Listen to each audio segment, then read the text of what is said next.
está lá em Romanos, capítulo 3, verso 31. O assunto fé está em jogo, está em discussão, existe uma controvérsia em cima disso. Aí ele faz essa declaração: anulamos, pois, a lei pela fé. Anular no sentido de torná-la inválida, né? Fazer com que ela perca o seu valor. Então ele faz aqui uma pergunta: anulamos, pois, a lei pela fé? Aí vem a resposta que ele mesmo dá: não, vírgula, de maneira nenhuma, antes confirmamos a lei. Quando eu penso aqui nessa expressão, de maneira nenhuma, eu lembro, pastores, da minha mãe, quando eu pedia alguma coisa para ela, e era alguma coisa que ela sabia que não ia me fazer bem. E ela, como uma boa baiana, ela levantava a voz, gesticulava as mãos e dizia assim, de maneira nenhuma. Ou seja, de maneira nenhuma é para fortalecer o conceito de a fé não anula em hipótese alguma a lei de Deus. Ou seja, esse conceito tem que ficar claro para a gente, porque há muitas pessoas com quem eu converso que jogam justamente isso. Não, olha, Lanza, na verdade, isso tudo ficou cravado na cruz, né? Agora estamos livres desse jugo da lei, não é? Você já encontrou pessoas que falam assim? E o que dizer para uma pessoa assim, pastor? Pastor, em Colossenses 2, no versos 14 ao 16, eles usam como reforço desse argumento, dizendo que Jesus cravou o escrito da dívida na cruz do Calvário.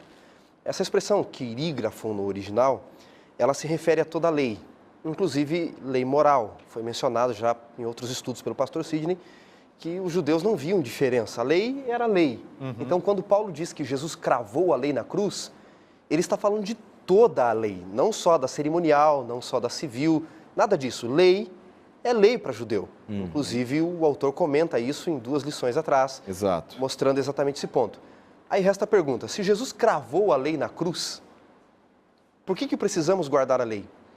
O primeiro ponto a observar é que quem argumenta que a lei foi cravada na cruz não entende que a lei perdeu a validade.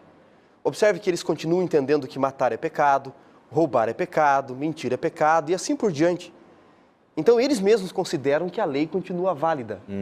Ora, Paulo ele expressou agora no texto de Romanos 3, e ele repete essa ideia em Romanos 6, se o nosso amigo leitor, no capítulo 6, no verso 15, quiser acompanhar, Paulo deixa mais claro, ele diz assim, Romanos 6,15, e daí? Havemos de pecar, pecado é transgressão da lei, certo?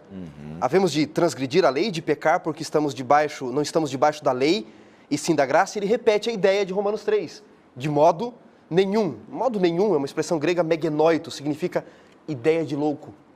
Pensar que porque eu estou salvo pela fé, debaixo da graça, eu posso transgredir a lei, é uma ideia de louco, diz Paulo. Porque eu preciso continuar guardando a lei. Veja, em que sentido então a lei foi cravada na cruz? No sentido de que a lei não salva. Assim como o santuário perde terrestre a validade porque não precisava mais matar cordeirinho quando Jesus morre, o véu do santuário se rasga de alto a baixo, o santuário continua no céu, o santuário celestial. Podemos um outro estudo com os nossos amigos mencionar melhor isso, o estudo do santuário celestial. Mas Hebreus 8, Hebreus 9 deixa isso bem claro. Assim como o santuário volta para o lugar que ele deveria sempre estar, o sistema pedagógico aqui não precisa mais, a lei volta para o coração humano. Jeremias 31, versículos 31 ao 33, ali o profeta diz assim, aí vem dias onde eu firmarei uma nova aliança com a casa de Israel. Que aliança é essa? Na mente imprimirei a lei e no coração eu a escreverei. Portanto, Paulo está falando de que a lei foi cravada na cruz em sistema de salvação, mas não significa que eu não preciso guardar, pastor. Por quê?